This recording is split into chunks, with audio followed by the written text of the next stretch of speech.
This is iFanboy Pick of the Week 884, brought to you by iFanboy listeners just like you. My name is Connor Gilpatrick, and sitting in for my co-host Josh Flanagan is Dr. Ryan Haupt. Hey Connor, did you know that the third chapter of my dissertation is all about feces, like preserved fossilized feces? I did not know that. Well, just seemed relevant. No reason. And welcome to iFanboy Pick of the Week, episode 884, and we are doing this in honor of the memory of Josh Flanagan, who's not having a great time right now. And just hang in there, buddy. Hang in there. Every week, one of us picks the book they like the best from their stack of comics, and we call that the Pick of the Week. We're going to talk about that book and other books in the week, the Patron Pick, maybe listener mail. We'll see. We've got a lot of books this week.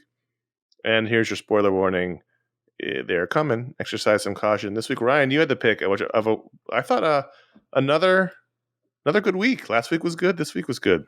This week was good. I enjoyed reading my books. There were a couple of possible contenders for the Pick of the Week, but when it came down to it, it was really the first 5 or 6 pages of Batman Superman World's Finest number 16 that sealed it. I have to admit.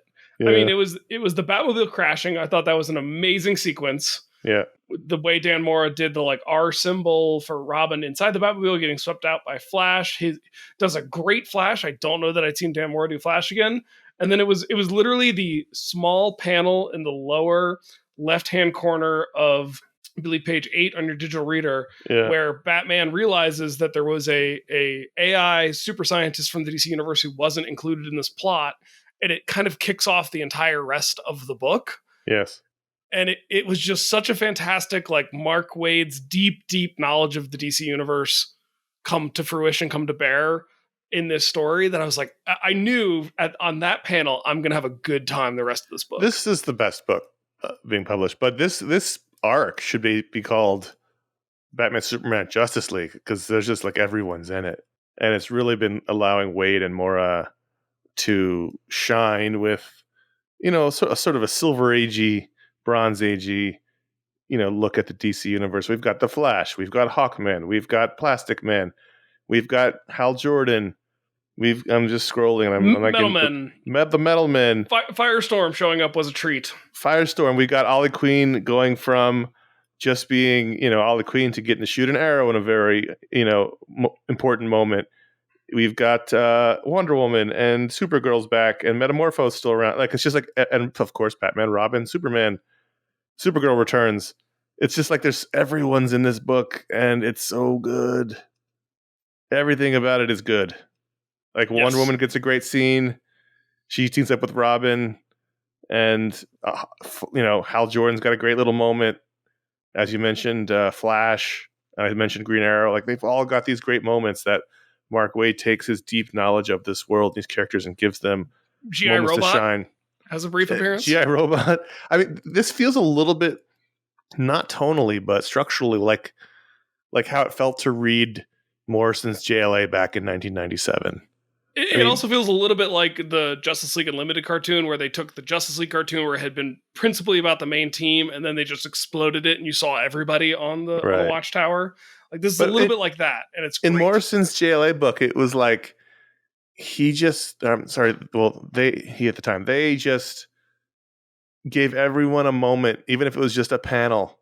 It was just, the storytelling was so crisp, and I feel the same way here, where even if they're only there for a few moments, they get a time to shine. Even Plastic Man, this is such a good book. It's just such a good book. I love it so much. I love it with my whole heart, Ryan. When I saw that panel with Batman saying, "But wait, why not?" And then just he caught himself and be like, "Nope, please continue explaining your villainous plan." My brain, I was going a mile a minute to be like, "Who is he talking about?" Because if I don't get it before the reveal, I'm going to feel like such a dummy. And I didn't get it before the reveal. It was Tio Morrow, but I know who Tio Morrow is. So I was delighted to see it. The only part of this book that rang a little incongruous for me was the Metamorpho throwing Hawkman under the bus a little bit, saying Hawkman can't take on a few Superman robots without help. That felt. Well, I mean, is that Cyborg Superman? They don't name it as Cyborg Superman. I assumed that they were Superman robots from the Fortress of Solitude. I assume they're not actually Cyborg Superman, but No So one I feel really like likes Hawkman. Hawkman's kind I of an know, asshole, and but I so still no one feel like really likes him. Hawkman should be able to take out a couple of robots, even if they're Superman-based robots. Because You just the like him robots because aren't his area of science is close to yours, so you feel sympathy towards him. But Could he's an be. asshole. He's an asshole. I love Hawkman, but he's an asshole. You know, he's the one in the team where I was like, oh shit, it's Hawkman. Yeah, also, we've talked a lot. Finally, Josh has come around to loving Dan Mora like we do, and this comic is not easy to draw. There's 100 No. characters in this issue, Plus and new characters that he presumably designed. right. They all have vaguely their Silver Age DC Comics costumes, but they're slightly different in some cases, and so that's something he's got to come up with. And there's just every page has like 10 characters on it. Right. And like Ollie and Will Morrow are in plain clothes and everyone else is in costumes. So you've got to like manage, the costumes and the plain clothes. And it's just, there's so much going on. One thing I did notice about this issue was there's a lot of shadowy, scenes, like Batman's in shadow a lot. And then there's the big action sequences. And so you've got these bright, the Tamara Bonvillain colors are just as powerful as the art. Like this book really pops. Full of bright color. I mean, like I've been saying it since the beginning. Like this would be how I would take the direction of the DC comics, but this is also how I would take the direction of the DC movies if I was James Gunn. It's like, bright characters who are saving the day, who are happy and fun. Oliver Queen gives a little smirk when he finally gets to the bow and arrow. Like they're having fun, we're having fun. That's how this should be going, and it is in the book. It's just so much fun. This is also the same art team that did Once and Future. Yep. And I feel like you're seeing that in the art in a good way. Like the design of the robot that Ollie Queen blows up with his arrow, like could be a character in Once and Future. Right. Are they also all the same team behind Shazam? I mean, I know it's Wade and Mora, but is it also you mean the Captain? Right. The title of the book is Shazam. I don't like it either, but that's what the book's called. I know it's Wade and Moore. Is it also Bonvillain and Steve Wands? I assume it is. I would assume so too, but I'm not sure. I couldn't say for certain. Can we add a third book to their roster? I guess not, because someone else is doing Teen Titans. But I mean, Dan Mora has to sleep sometimes, unless Dan Mora is just the name of an AI that we haven't. Yeah, I mean, look, I'm very not a supporter of AI. I think it's going to ruin the arts, but and put people out of work. However, if you told me you could program an AI to draw exactly like Dan Mora and they could draw all of DC Comics, I might have a conversation about it. I would at least have a conversation about it. Yeah, but how's Dan Mora get his beak wet in this scenario? I'll give him a percentage of all the comics. I don't like AI. I'm just saying, if you told me, listen, man, we can program this AI to draw exactly like Dan Mora and he'll draw every DC comic for you, I'll have the conversation. I'll have it. Is this more in the potential Connor Kilpatrick EIC, not AI, EIC. Yeah, when I'm in charge, I told you I'll get fired. I'm so happy. I have no idea how this book sells. We have no idea anymore. DC Lunar doesn't release their sales. I assume it's popular enough if they're giving it like 3 spinoffs. But I hope it's I just assume anything I love will go away prematurely, and so every time a new issue comes out, I'm always just happy. Anytime I go on line in the morning and don't see an email saying World's Finest canceled, I'm happy. It's just the book that makes me the happiest when it comes out. Would you get that email? Well, I don't know. You guys turned off my Ryan at iFanboy account, so I don't get those emails anymore. They don't send out press releases about canceled books, but I would be alerted if it was canceled. Okay. By my people, but your agents in the field. Yeah, this is the best week of comics. There's great weeks. Last week was great. Week before I think was pretty good too. But this is the best week, and it's because of I think the confluence of the first 3 books we're talking about, and also a bit about the 4th book we're going to talk about. Well, there was a moment, I think, around the New Year where you reached out to me and said, "Hey, we've been having you on every 4 weeks for folks who haven't figured out the pattern. I think some folks haven't." And you were like, "Do you want to mix it up? Because you end up talking about the same books every time." I was like, "Yeah, but I have a really great crop of books, so I'm not mad about it." It's a good. I mean, it's just pure fun. I'm so excited to give out World's Finest trade paperbacks for Christmas this year to my friends who are lapsed readers, and it's just incredibly fun. I know we keep saying it over and over, but this is what superhero comics should be, right? They can be many things, but at their core, they should be fun. And this is the most fun one out there. I don't know how Teenage Robin goes on a mission alone with Wonder Woman and can focus on anything, like can focus on any part of the mission. I agree. I thought for sure we would delve into that a little bit, but they didn't, because I guess things are very serious right now. But, think clean shots, think clean thoughts, chum, is a tongue twister. And also a line from Alan Moore about Robin looking at Wonder Woman. So, Superman 5, I thought was terrific. I read this really after World's Finest, and it was coming down to the wire, and I almost pulled the trigger on making this pick instead. It was so close, especially the final sequence with Lex. I thought incredible. Joshua Williamson has written a lot of comics. He's writing a lot of comics right now. He's writing 2 G.I. Joe books coming up. I think this is his best writing that I've read. And Jamal Campbell, we've sung his praises. He's just so dynamic and good on this book. But the way this story was structured, where Superman's fighting Silver Banshee, who Jimmy's also dating, and whose powers have been upgraded with Phantom Zone tech. Right, so she's being controlled and forced to fight, even though she doesn't want to be a villain anymore. But is powerful enough to like be a real match for Superman. Right, and so her enhanced sonic powers blow out his inner ear, which controls his microscopic super hearing, and it'll heal. It's just for right now he doesn't have it, which means the whole premise of this book has been for 5 issues Lex has been talking to him from prison. He's been able to hear him.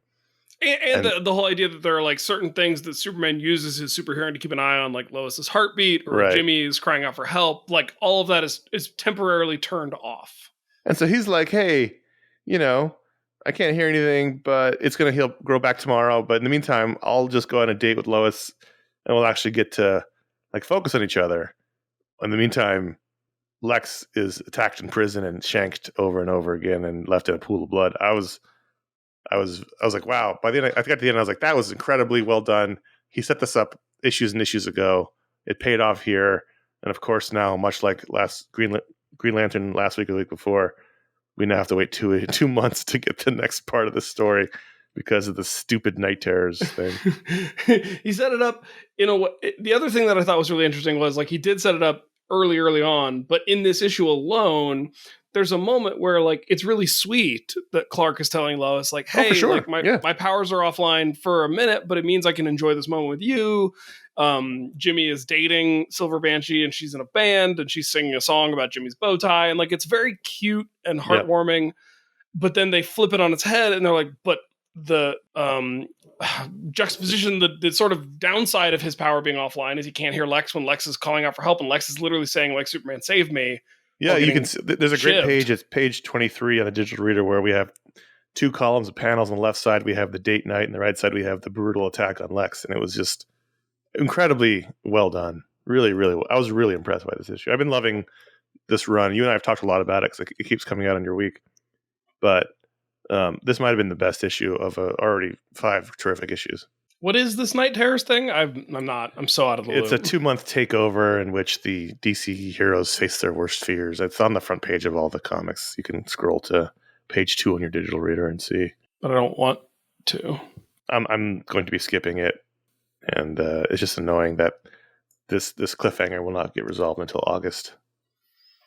But what can you do? I'm not in charge of publishing. Anyway. Yet. We can say yet. Not yet. But what I am is Nightwing, because in Nightwing 105, we are all Nightwing. In which, what I like is that Tom Taylor and Bruno Redondo have been really sort of stretching the bounds of what you can do in a 22-page or 20-page single comic.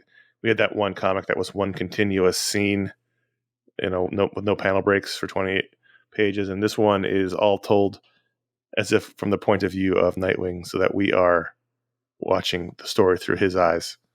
And I thought it was really well done. I thought it was fun. I kind of started this issue expecting it to be a disaster. Or at least, I don't know.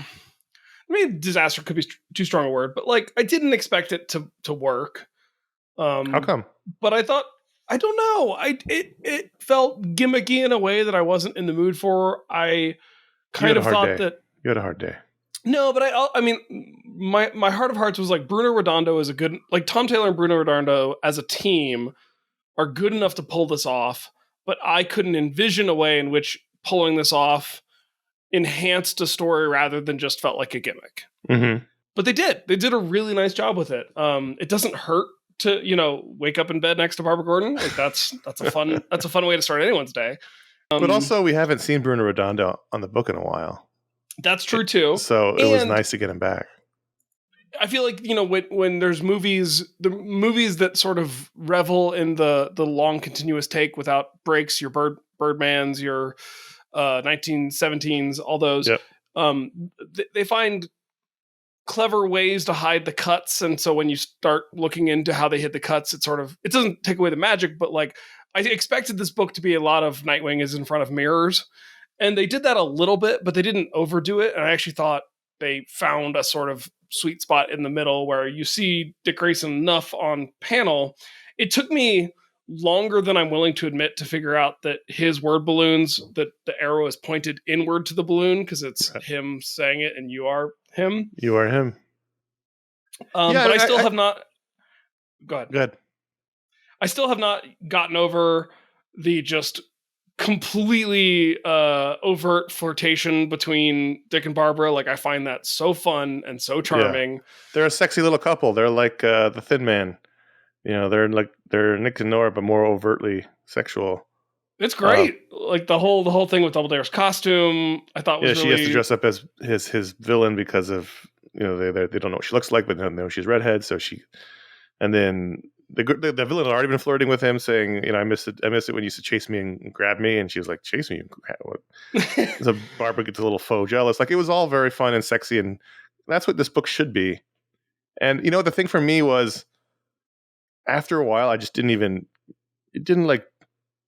I knew what the format of the book was, but after a while, it didn't even sort of register. I was just into the story because I thought the story was really good. Yes. And we should mention, just because people will say something if we don't, that at one point they're swinging through the city, they crash into an office building, and it's the office from The Office. All the characters from The Office TV show are in there. Just to mention that before anyone calls us out for missing it. I thought it was a really fun, high octane story, of this villain who I vaguely remember, and it ties into the Heart Stealer guy, whose name I never always forget, but he's involved. So like, I think this was really fun. I give him kudos for trying something, and it worked. Lyle Shelton, and telling the story of telling a really fun crime story, and it's a one and done, but it has also ties into the overall Nightwing story. So. I couldn't believe that Dick drank the glass of water the guy handed him. Oh yeah, when he handed Dick a glass of water, here, drink this water. I was like, don't drink that water. Don't drink that water. The guy runs a pharmaceutical company. You think that's just a glass of water? Like, right. I was like, what are you doing? I kept expecting him to pass out, but he didn't. So I guess it was just water. I guess they didn't know he was coming, so how could they prepared Mickey water for him? But they're a pharmaceutical company. I guess he would know. I don't know. I had the same thought you did, though. I was like, don't drink that. Oh, but it is, again, I like to point this out for people who aren't necessarily reading all the books we're reading, but you've heard a lot of talk about Nightwing on this show. You've probably heard a lot of talk about Nightwing throughout the comic book community. It got lots of Eisner nominations. This is also a great issue to pick up just to check out what the hype's all about. This is, Tom Taylor. It's Bruno Redondo, the quote unquote primary main best artist in the book. And it's basically a one shot story, so you can read it and get a satisfying story. This whole book just reminds me of the moment in Arrested Development with George Michael talking to Baby, and he just says like, "What a fun, sexy time for you." That's exactly it. It's a fun, sexy time. It's a fun, sexy time. It's a fun, sexy time. Ryan Haupt, iFanboy. I'm putting it, So, dude. If that made a pull quote, I would get that issue framed after getting it signed by Tom Taylor and Bruno Redondo. yeah, unfortunately, we have to send that to them to get it considered. Please do send it to them. Contact at iFanboy. Is that how that works? I don't know. The Avengers 768 or 2 is Jed MacKay and CF Villa, and you didn't get to talk about the last issue. What have your thoughts been about this new version of the Avengers? This is a weird nitpick. I enjoyed both these issues, getting the new team established and setting up what the new threat is going to be. There is a lot of comms chatter of like Captain Marvel to Falcon, like Falcon to Black Panther, Black Panther to Vision, and I'm just like, all right, I get it. They're talking to each other. Like, I don't know. You have to say it. Who exactly they're calling out for every single time. No, this is a really good issue. I think I liked this better than the first issue. Mm-hmm. I think we were all rightfully nervous that Kang entering the MCU would lead to a plethora of mediocre Kang stories in the comics to sort of feed the beast. But This feels like a legitimate Avengers Kang story. Yeah, I thought it was good, and the idea of it was good in that he got attacked and he's dying, or maybe not, but in order to get back on the person who attacked him, whose name is escaping me at this very moment, this person's going to kill a lot of people. It's Murden. Murden is the name of this person I've never seen before. And so in order to get back at him, Kang has a list of how the Avengers could save 1,000 people, because he's from the future. So he says, here's a list of things that are going to happen where lots of people are going to die. So you can save 1,000 people. And so this whole issue is them doing that. And I thought it was fun. And he admits that it's a bribe. He's like, I don't care about these people, but you do. So if I'll give you this list and you can go save them if it means you get me out of here. Right. And it was fun. Like, they save a plane crash. They save a tired trucker who's going to drive his truck and fall asleep. The Falcon Cap tired trucker was my favorite of the situations, because I liked how undramatic it was, but realistic and human it was. And the last issue they emphasized that like Sam Wilson's on the team because they need somebody who's just a human, right? And so I liked how human his quote unquote rescue was in this issue. It was really good. Yeah, I mean, there was giant like hostage situations and things, but this was like a one-on-one moment of just this guy. Man, you're not a bad guy. You're just tired. Let me drive for a while, and like that was all good. I liked it. I think big Jed MacKay fan. I'm excited for this run.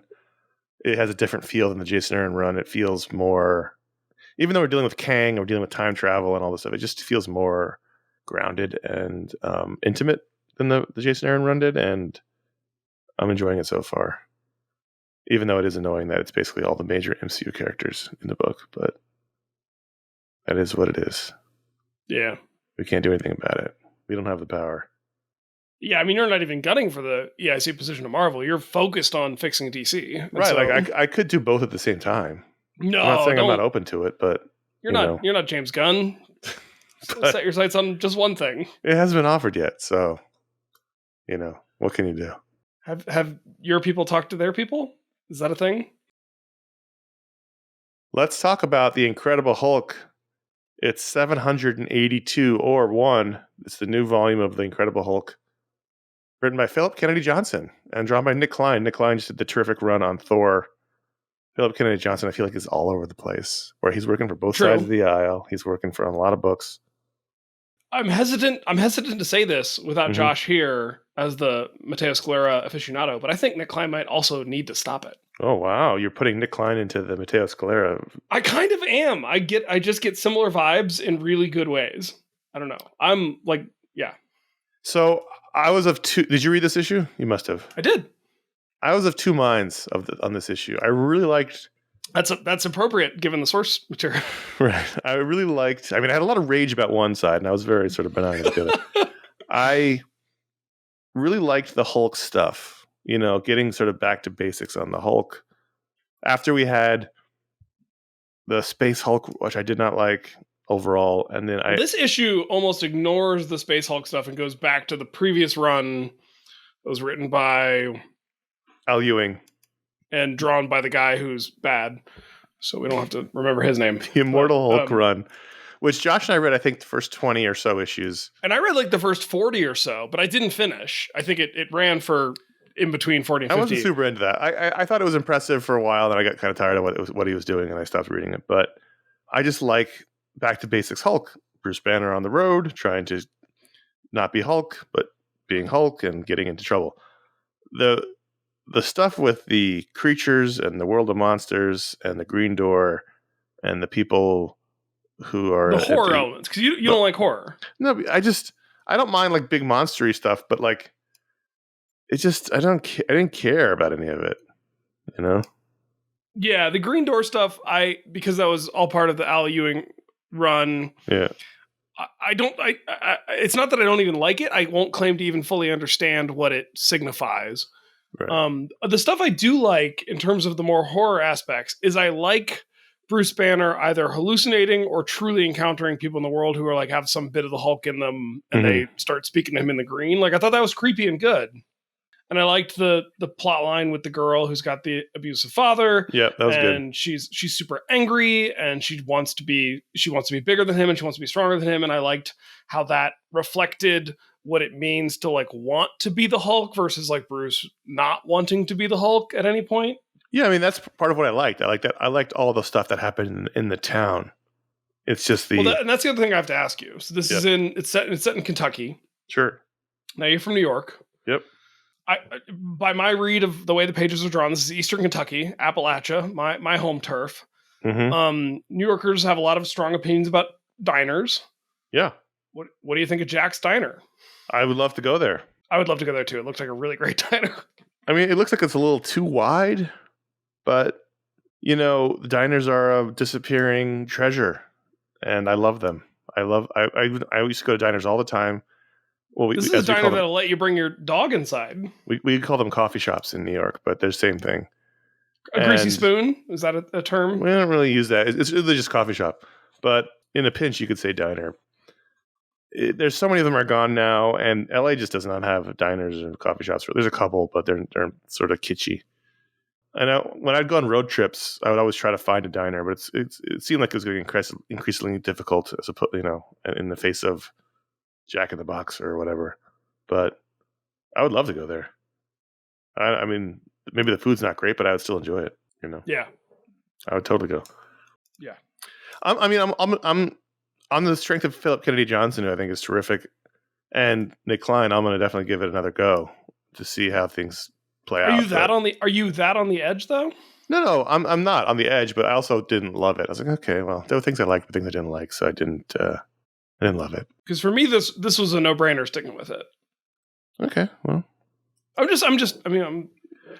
At no point did I think I wasn't going to read the next issue, but I also didn't I wasn't like, oh man, that was awesome, because there were parts that were like that. It just wasn't the whole thing. I don't. And I also there's a page where Bruce actually transforms, and it's maybe it's up there in the most grotesque Hulk. The mouth was a little much. It was gross. It was. Yeah, I mean the body sort of becoming creepy and weird is, at least it makes sense, but the mouth thing was a little too much. Like his teeth all came out of his mouth and everything. But it's a good Hulk design. Yeah, I liked it. This week, Batgirls number 19, the final issue of the Batgirls series, a book that I was really looking forward to and never really loved. I liked a lot of issues, and I thought there were some quite good issues, but there was always something about it I didn't love, and I was never really able to put my finger on it. Written by Becky Cloonan and Michael W. Conrad. This art by Robbie Rodriguez, who did a good portion of the issues. This is the book where Cassandra Cain and Stephanie Brown work together as the Batgirls with the mentorship of Barbara Gordon, who I feel like at times wasn't with Dick Grayson. Like I feel like the continuity didn't quite work in this book all the time with Barbara Gordon, because they had her like flirting with a cop, and I was like, isn't she basically living with Nightwing? Like, anyway. Not fun, sexy times in this one for them, but overall fun. I love Cassandra Cain. I love Stephanie Brown. I love Barbara Gordon. And when the issues worked, they worked really well. There was, snipers and serial killers and all kinds of things going on. But at the end of the day, I don't know. I was never able to put my finger on why I didn't absolutely love this book. But I'm glad it was there. I'm glad it existed. I'm happy it went 19 issues. and we'll see where these characters go next. But it was fine. Yeah, I think it was. I'd say it's a solid book, rather than a great book. Well, I wasn't here to talk about issue number 1 of Titans by Tom Taylor and Nicola Scott. So I'm glad to get to be here for issue 2. I don't even want to start with my own thoughts. I want to find out, Connor. You had sort of praise and criticism for issue 1. How did issue 2 strike you? I thought this was better. I thought so too. Like your thoughts on Avengers. I thought this was, the first issue was sort of set up, and this was. Now we're into the meat of the story. We get a little flashback to them as kids, as Teen Titans, and because Flash is on the team. That's otherwise, true. Otherwise, it's just a back. The cliffhanger to the first issue was that they came back to the Titans Tower and found Wally's body dead of a gunshot wound, bleeding out on the floor, and they're all upset until Nightwing goes to call Linda and finds out Wally's alive and this Flash is dead. Is from the future. All those time-traveling Flashes always making things complicated. I mean, he time-traveled so much that his wife's not Asian anymore. Right. It's incredible. I like this more. There was a lot of fun interaction, like what you want with the Titans. I know it's difficult with the modern way of telling stories.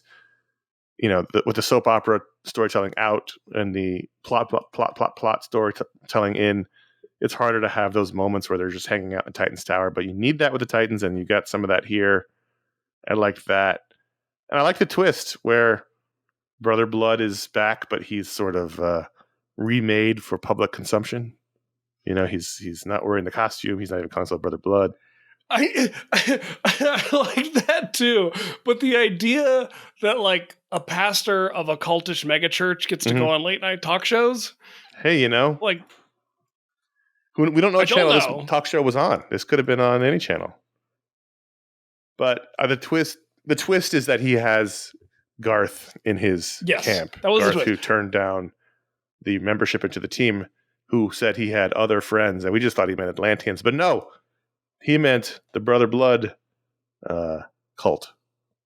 Which this is almost exactly what they did with the Aquaman character on The Boys show. I don't know if that's also what they did in the comics, but I don't know. I only watched the first season of The Boys.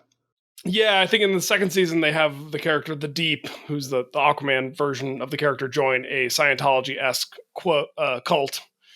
So it's a little similar to that, but the continuity that I made up in my head for why cult leaders and preachers get to go on late night talk shows in the DC universe is because magic is demonstrably real.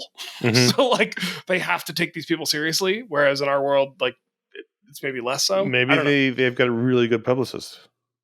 I mean, they also have like a black guy heading a late night talk show, which we've only had once, and he's already quit. So I don't know a lot about fireplaces, but I always feel like putting a TV on a wall that has a fireplace in it is a bad idea. Well, Connor, let me talk to you about a sponsorship opportunity the show might have later, because in my home, we have something called a mantle mount, which has a heat sensor. It is above the fireplace, and it has a heat sensor, and if the heat gets too hot, it will move the TV out of the way of the fire. What do you mean move it? Like, what, legs pop out, it runs away, or what do you mean? I can't say more without getting a memorandum of understanding. All right, why don't you reach out to them and say we're open to discussions? Open to mantle mount discussions. Yes, absolutely. Sitting across the room from a fireplace over a TV with that same mount right now. Wonder Woman 800, and we've had several of these, as a lot of these DC books who all sort of hit the stands around the same time, are hitting their big milestone moment. We had Flash, we had Batman. Well, Batman was 900, but we had that about a month ago. Flash was good. This was weird.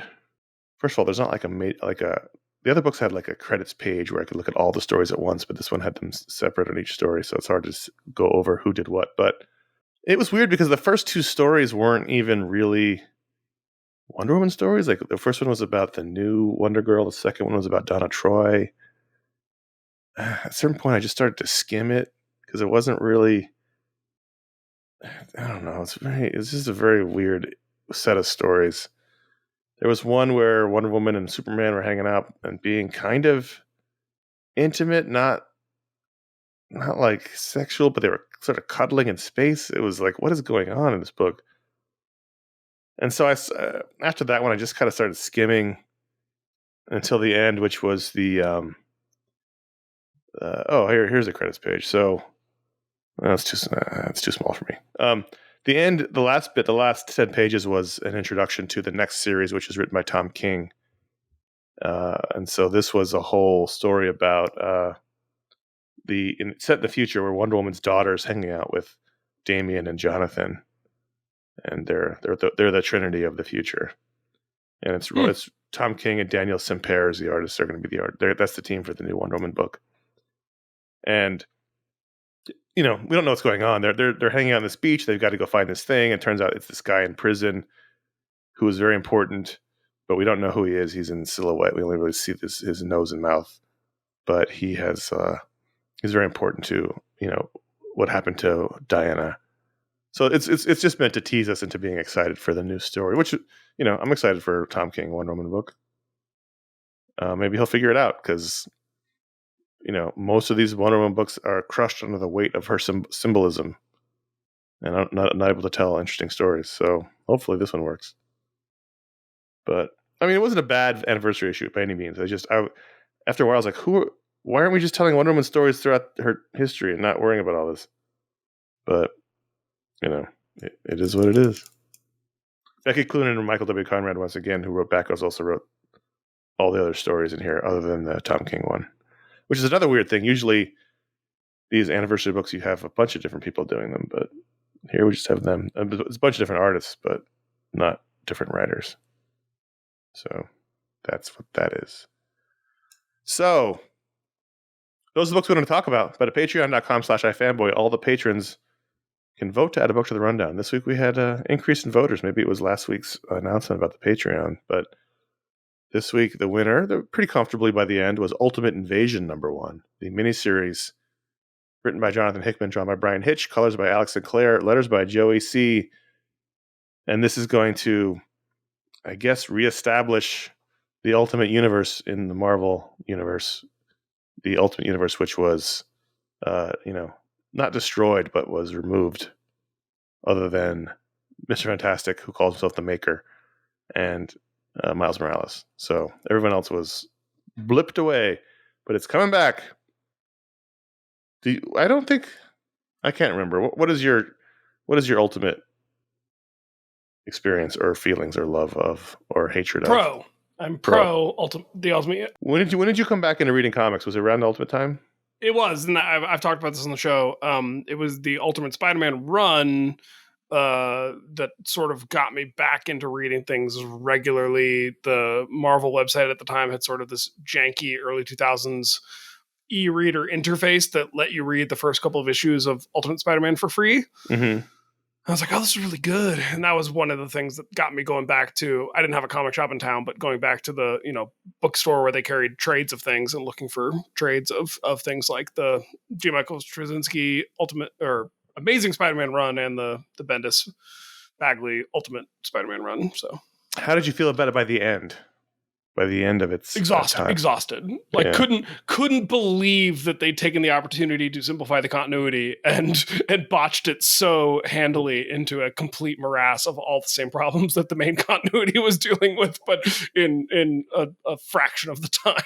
Yeah, it just goes to show there's something endemic in the sort of the DNA of American comics where eventually you return to that point. Spider-Man, I think, was always a great book. Through Peter Parker, through Miles Morales. It had the strongest through line, for sure. X-Men was always a disaster. The Ultimates was kind of annoying. The other books, whatever. But the Ultimates, the first 2 volumes of the Ultimates, I thought were really strong. And then by the 3rd volume, which was when Loeb took over, and there was that I don't know what happened with the coloring job where you literally, it was like a TV tuned to the wrong settings. You could not see what was going on the page. And I'm like, how did this go to print? And then there was the Ultimate Fantastic Four, which I remember as being, again, good to start. And then there was the Ultimate Iron Man book, which was Orson Scott Card, who's, not a good person. So I think I read that, but I was like, well, this wasn't great, and the person who wrote it sucks, so I'm not super into it. It was a hit or miss, and I think ultimately a very successful experiment. It brought a lot of people into comics, about people back to comics. It created very exciting. I remember there was even one point we were talking about, because iFanboy debuted the same year as Ultimate Spider-Man. We were talking about how for a while Ultimate Spider-Man was the best version of Spider-Man being published. I mean, it was way better than the Amazing Spider-Man book at the time, and it was like, if you want to be reading, Spider-Man comics, Ultimate Spider-Man's where it's at. By the end of it all, even with Miles was also great, but by the end of it got so messy that I think it was welcome to sort of send it off onto its mortal coil for a while. But we're bringing it back because it's the blessing and the curse of comics, is you can always bring everything back. And Jonathan Hickman, I think, was he the one that shut it down? I honestly don't even remember, and I don't even really care. Yeah, I feel like it got quasi or faux shut down a number of times. It was like Ultimate Extinction and other events that happened. I feel like I've been hearing rumors for a while he's been wanting to bring it back, and so here we are with it opens with a jailbreak in which these mercenaries are busting, we're going to just call him the Maker, he's the evil Mr. Fantastic from the Ultimate Universe, busting him out of his S.H.I.E.L.D. black site prison, and it's a very gross body horror situation in which he takes all the bodies of the mercenaries and melts them into one body that mimics his, so he can escape while they still think he's in prison. And that alerts, once it's found out, that alerts the 616, Mr. Fantastic, and a Black Panther with very distinct cat eyes on his costume. And they seem to reform the Illuminati, which I thought they weren't allowed to do anymore, but here we go. Black Bolt and Namor and Professor Xavier, Iron Man and Doctor Strange, to discuss the problem of the Maker being loose and him stealing all these powerful artifacts from around the Marvel Universe, going to visit Miles Morales is that how his hair looks now? Is he the Jonathan Kent of the MCU? Miles Morales, he's both a receding hairline and strange cuts into his hair. Like, the first time I saw him, it's like Wesley Snipes' Blade. It's like, what is going on with Miles? Like, he's got a receding hairline. So I actually really liked this issue. The main problem I had is the Maker escapes his confines through sort of what I thought was a pretty effective heist sequence. Sure. And then all he wants to do is escape the 616 and go somewhere else. And the Illuminati are like, no, you can't. And I'm like, fucking why? Like, he just wants to leave. He's a huge problem if he exists in your universe. Just let him go. Like, who cares?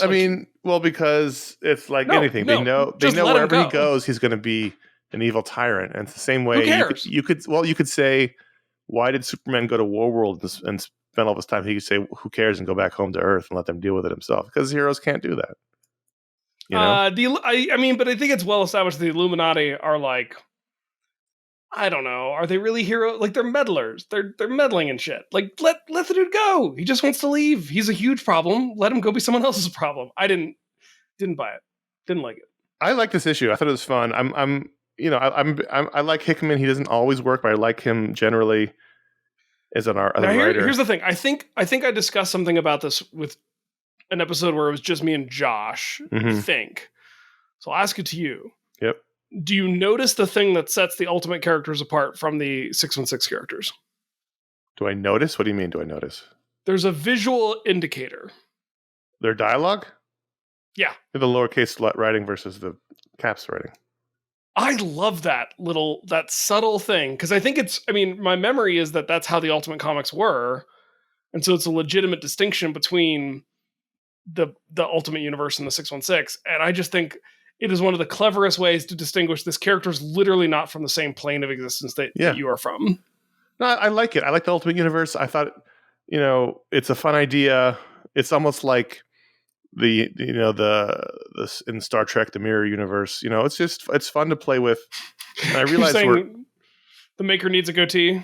Yeah, we're in like multiverse overload. We talked about this on this week's special edition show. It's like, it's overload. However, I like it. At least I like it here. And this is only a 4-issue mini. If anything, the somewhat dated aspect of it is the Brian Hitch art. which, I thought this was a pretty good hitch. It's not bad hitch. It's just he draws characters in a way that maybe they don't look anymore, and he draws Miles Morales to look really older and heavier. But like on the cover, he looks like a big dude.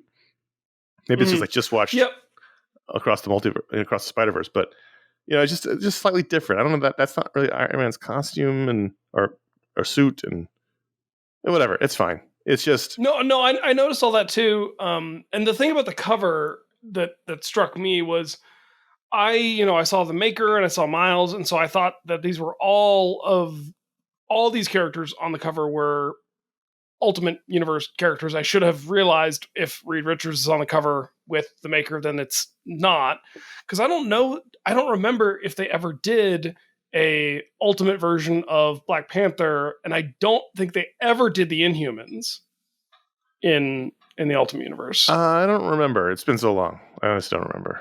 I'm sure they did at some point. They basically covered all the ground, I think.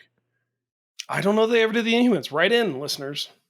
But ultimately, I thought this was fun. Ultimately, I didn't mean to do that. That just came out. I thought it was fun. I thought the pencils in the back they showed, the uninked pencils, were really good. Not Hickman, but the Hitch. Oh, I forgot the big cliffhanger here is, for an oversized issue, it read very smoothly and quickly. It was not a slog to get through. So the cliffhanger is that, I guess, in this new Ultimate Universe that the Maker has created, 6160, he goes and stops Peter Parker from becoming Spider-Man. He goes to the lab, and as the spider is about to land on Peter, he snatches it and puts it in a vial. And so now in this new, it's like the butterfly effect, right? In this new Marvel universe, there's now no Spider-Man. So the original Ultimate Universe, instead of being 616, it was the 1610 universe. Was it? And so, yes. Okay. And so I just looked it up to double check. So the universe that the Maker goes to is the 6160. So it's just the 1610, but the first three numbers flipped, or I guess swapped.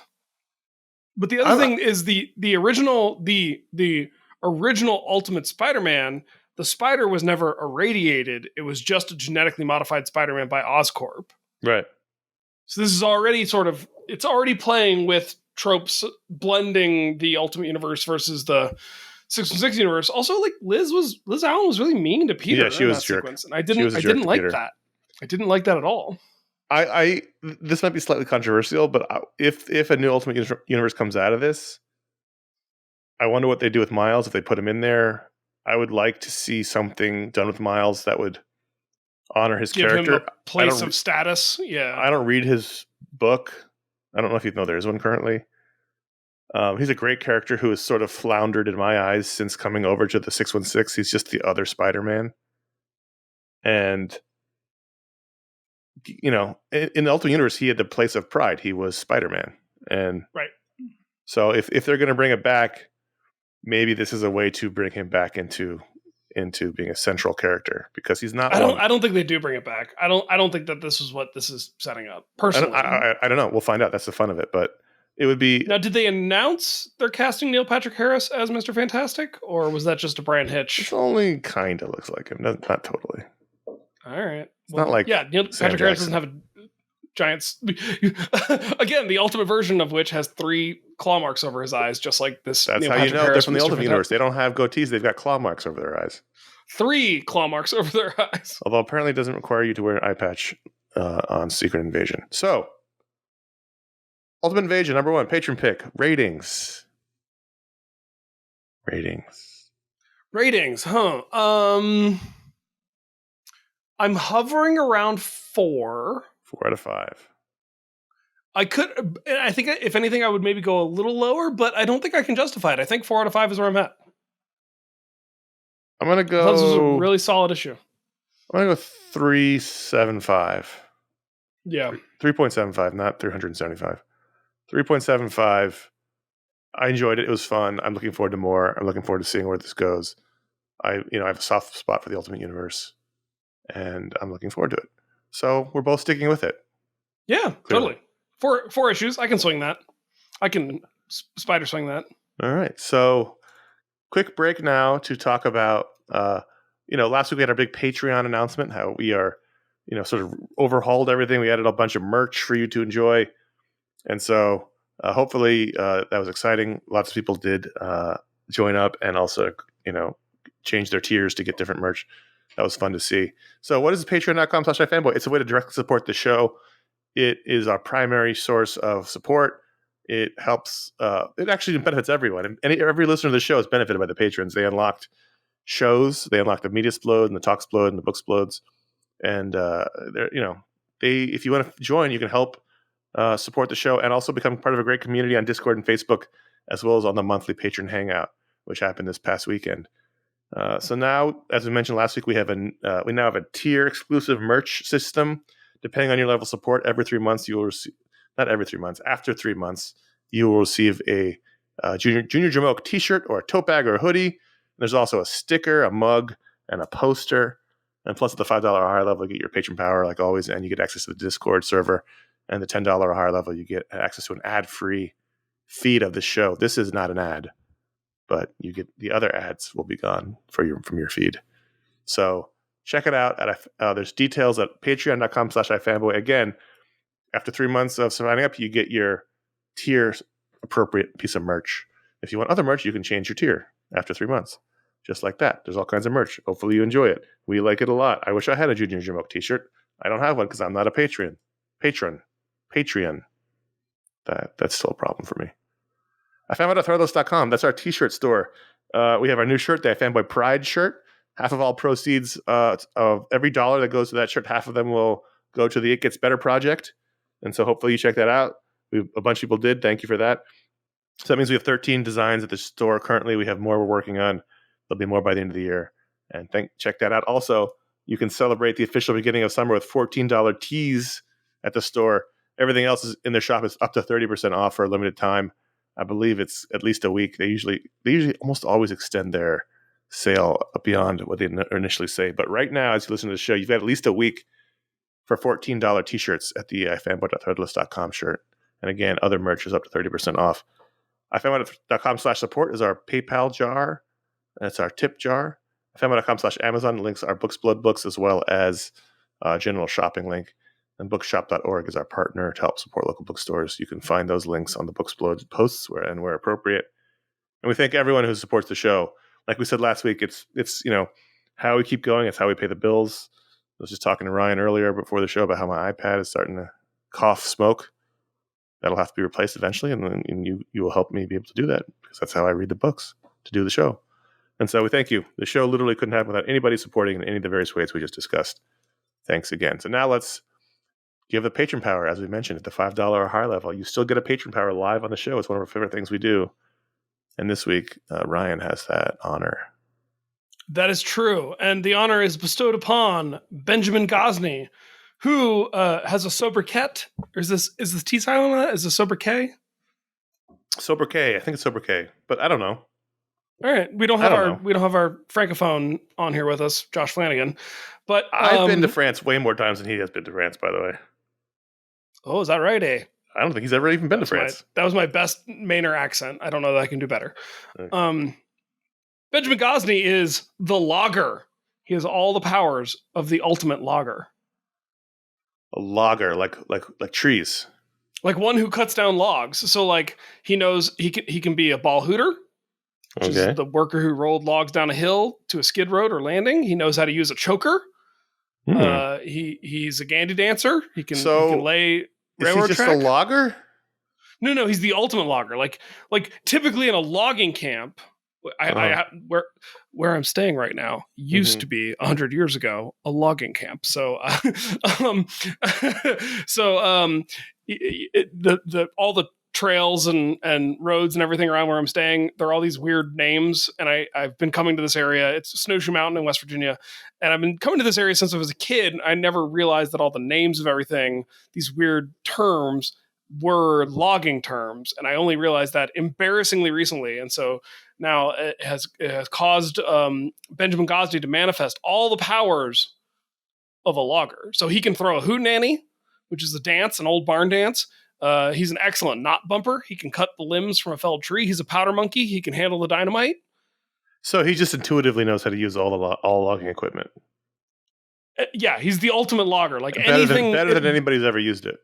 But in addition to the cultural aspects of logging, like there's nothing about throwing a hootenanny that actually helps you fell a tree, but it's an important part of the logging culture. Right. So everything about the culture he's the best at. Yeah.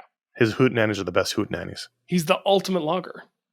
He can take down all the widowmakers you got hanging above you, which is a broken limb hanging loose in the top of a tree. He's just the best logger ever.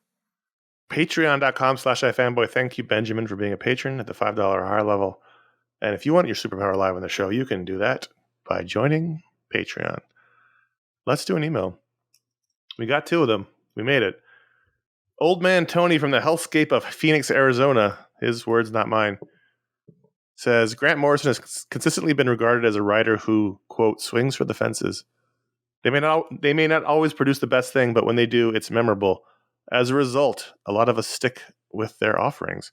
Morrison excluded, do you have any personal favorite creators that tend to follow the same trend who you will stick with in hopes of seeing them knock it out of the park, despite the occasional stumble? It's a good question. It is. I mean, it's almost every writer. I mean, not every writer, is always great.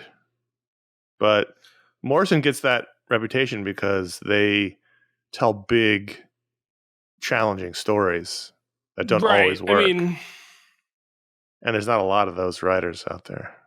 Yeah, they will do something like their Justice League run, where it's just some of the best superheroing comics you've ever seen, but then they will also do something like The Invisibles, which is fascinating and interesting, but borderline, like it's nigh incomprehensible. Right. Which I don't mean to be a dig, like there's clearly something true. there. There's a reason why Grant Morrison inhabits this rarefied place in the world, because no one else kind of writes like they do. And I mean, on a keyboard? Yeah, I mean, you don't even know how Grant Morrison writes. I couldn't even explain it to you. No, I do. I talked to them about it, and they still use a keyboard. They don't use a computer. I mean, Alan Moore could be someone you could say that, because especially lately with his work, it's been so out there. But not even really. I don't know that Alan Moore embodies the swinging to the fences vibe. I don't necessarily. Ironic that we're talking about like 2 British writers with baseball metaphors. Yeah, baseball metaphors. Baseball has a small but passionate fan base in England. I'm sure it does. It does. There was one year I watched the All-Star game there. It was on TV. I'm trying to agree with you. It was on TV, and it was very funny to watch 2 British people commentate the All-Star game and having to try to explain it to the people I was with, which is impossible. Someone like Brian K. Vaughan, who doesn't do a ton of comics these days, but when he does, I feel like I'm not worried that what I'm going to get is going to be of a certain quality or of a certain comprehensibility. I almost think, and this is not to necessarily say that they're in the same rarefied air, but I almost think like a Jonathan Lehman. You know what I'm going to say? I'm going to say in a somewhat similar way, but not, is Mark Miller. Mark Miller is a great choice. Mark Miller came from the Grant Morrison school, was Grant Morrison's protege. They had a falling out. But Miller is someone who throws big ideas at the wall all the time. When do I get to have a falling out as your protege? Any day now, Ryan. Any day. Okay. Yeah, so any moment, really. Do I talk to Carol? What's the process for initiating my falling out? Well, you going to register an HR complaint? Is that what you want to do? I just feel like I should let Carol know that I'm falling out. Let's have this conversation after you edit this week's show. All right, that's fine. Yes, sir. I mean, look what happened to Paul. Where'd he go? You don't end up like him. Did he fall? Well, he's not here, is he? Gone. Kieran Gillen is somebody who Romo. I feel like Romo's gone too. I think Miller's a big one, because Miller is a guy who tells big idea stories. They aren't quite as I wouldn't say as out there as Morrison's, but they are still like, here's my high concept story. I'm going to throw it out there, and it doesn't always work. I think Miller's probably the closest you're going to get. I think the difference between Mark Miller and like a Grant Morrison or an Alan Moore, and we've talked about this a lot recently, so I'm not trying to beat a dead horse here, is that like Mark Miller writes a 5-issue arc that we all agree is like a little too short. Whereas there are 4 volumes of Invincibles and 5 volumes of Promethea, right? Like there's something about it's both the bigness of the idea, but the stick-to-itiveness to be like, I'm also going to write 40, 50 issues of this, whether anybody can understand it or not. Right. And that's, and I mentioned while we were discussing my falling out, I think Kieran Gillen, another British writer, we seem to be stuck in the British Isles for this question.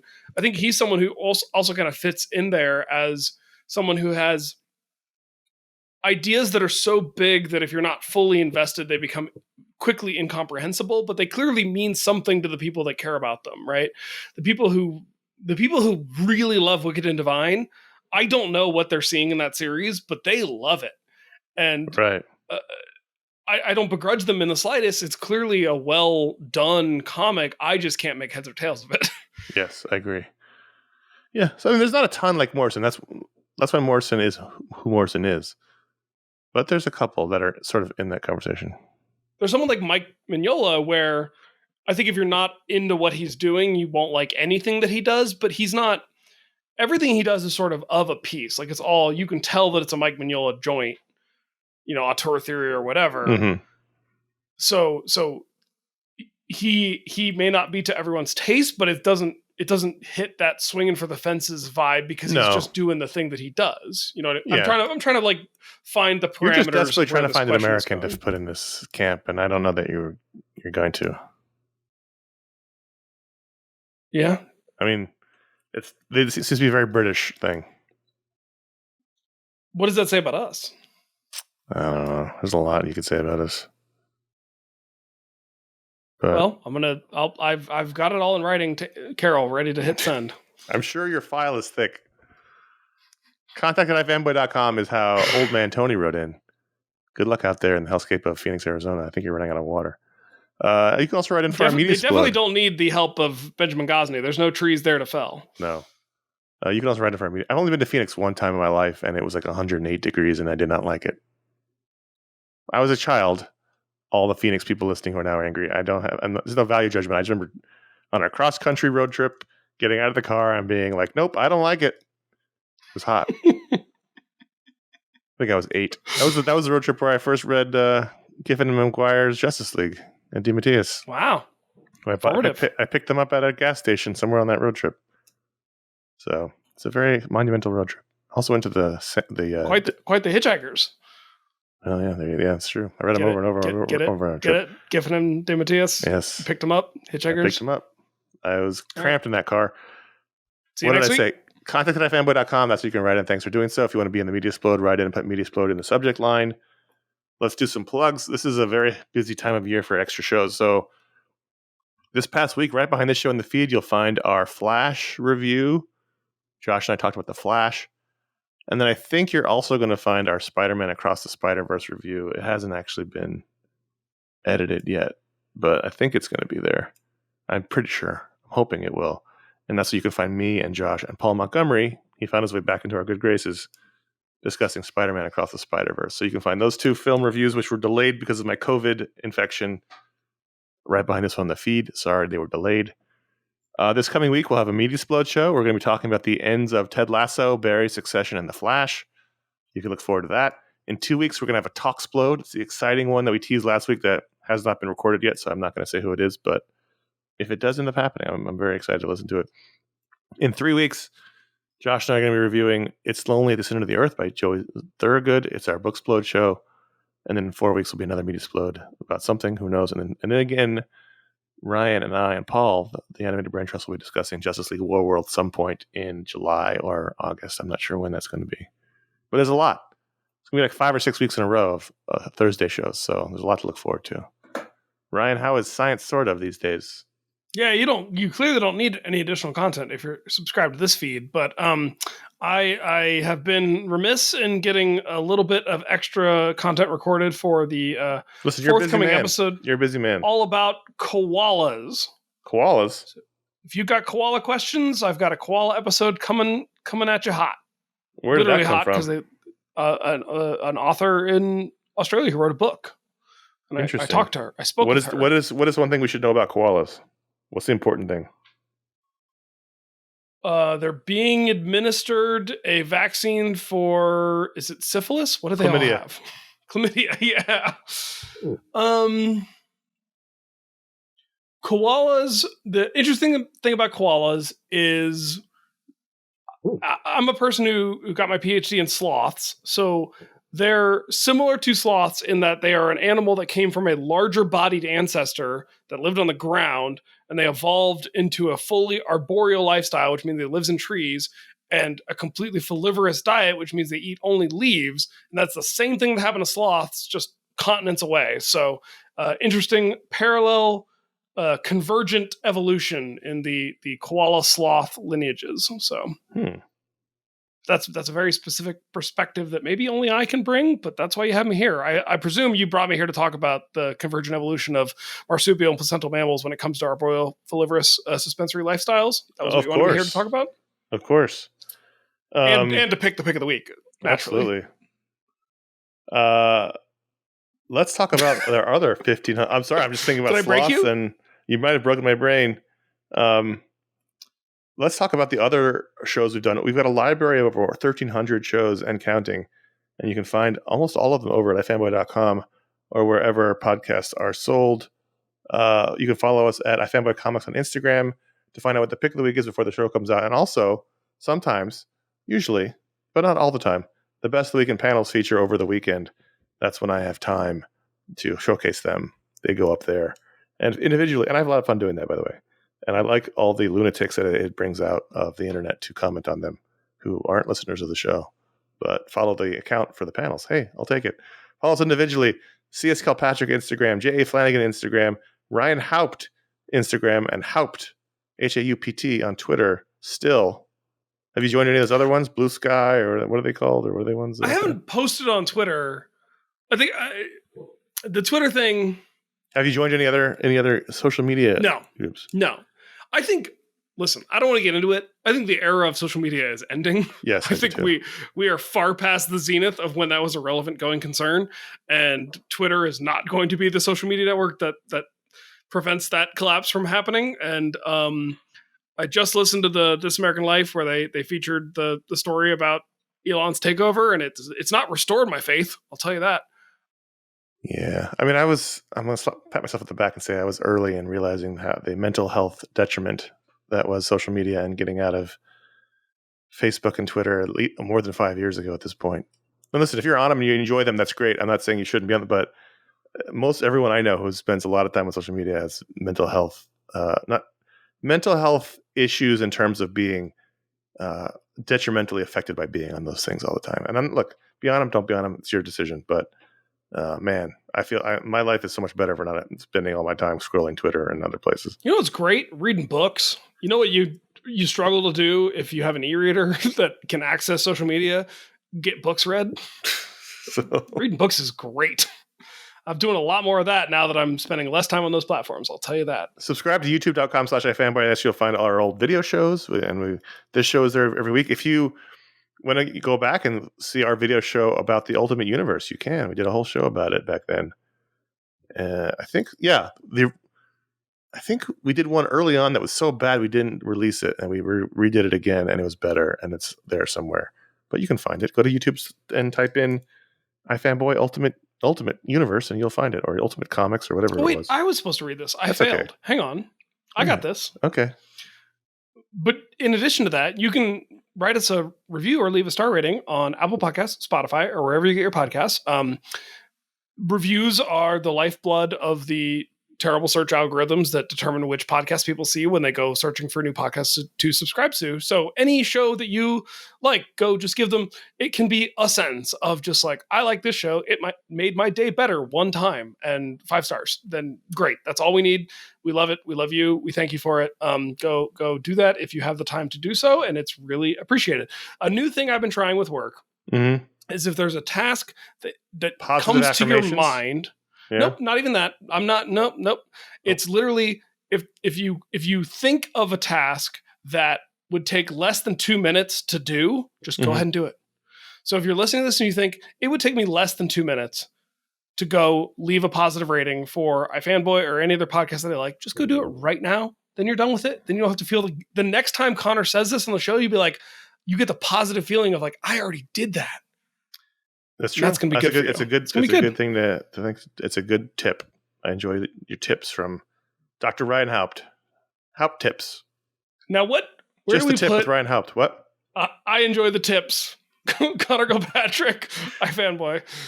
Well, look, we're entering summer. It's actually finally hot here in LA. It's been cold literally for like 4 months.